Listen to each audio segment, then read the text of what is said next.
اعوذ باللہ من الشیطان الرجیم بسم اللہ الرحمن الرحیم۔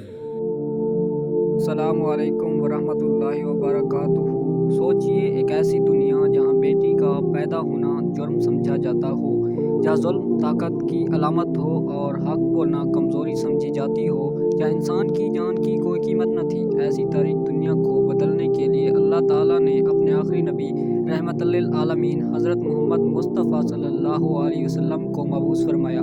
آج کے اس ویڈیو میں ہم جانیں گے کہ عرب کی جاہلیت کی اصل حقیقت اور حضور اکرم پر ہونے والے مظالم اور وہ واقعات جہاں جادو اور زہر بھی حق کو روک نہ سکے۔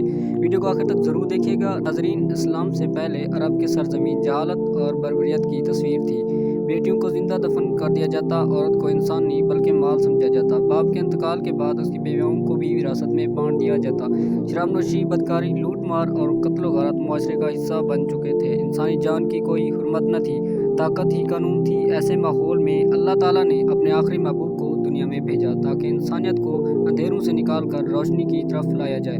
ناظرین، نبی کریم کی عمر مبارک ابھی قریباً 20 برس تھی جب ایک واقعہ پیش آیا جو آپ صلی اللہ علیہ وسلم کے کردار کی ایک عظیم مثال ہے۔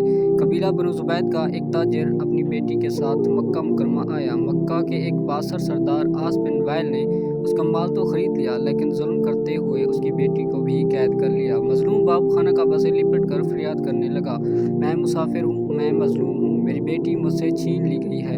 اللہ تعالیٰ نے اس وقت مکہ مکرمہ کے چند صاحب کردار افراد کے دلوں میں حق کا جذبہ پیدا فرمایا اور اس نئے کام اور کار خیر میں حضرت محمد مصطفیٰ صلی اللہ علیہ وسلم سب سے پیش تشریف فرما تھے۔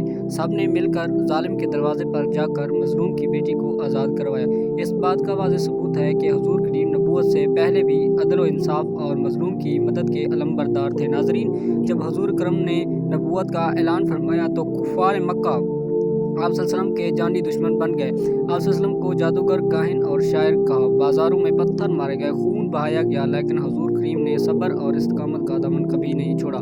یہودی جادوگر لبید بن اسم نے حضور پر جادو کیا، بالوں پر گرہیں لگا کر کنگھی اور دھاگے کو ایک کنویں میں چھپا دیا گیا۔ اس جادو کا اثر صرف جسمانی کیفیت تک تھا، نبوت، وحی اور دین پر اس کا کوئی اثر نہ ہوا۔ اللہ تعالیٰ نے فرشتوں کے ذریعے اپنے محبوب کو ساری حقیقت بتا دی، جادو ختم کر دیا گیا اور سورۃ الفلق اور سورۃ الناس نازل ہوئی۔ یہ واضح پیغام تھا کہ باطل کی کوئی طاقت حق کو نقصان نہیں پہنچا سکتی۔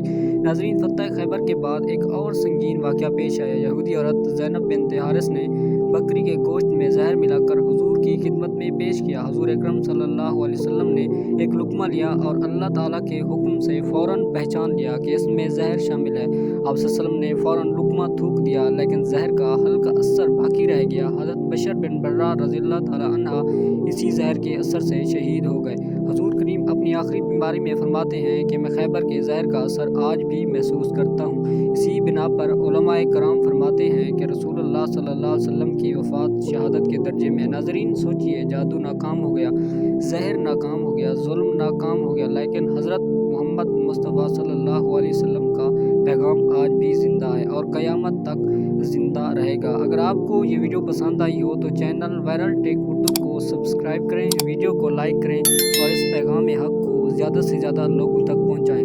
جزاکہم اللہ خیراً۔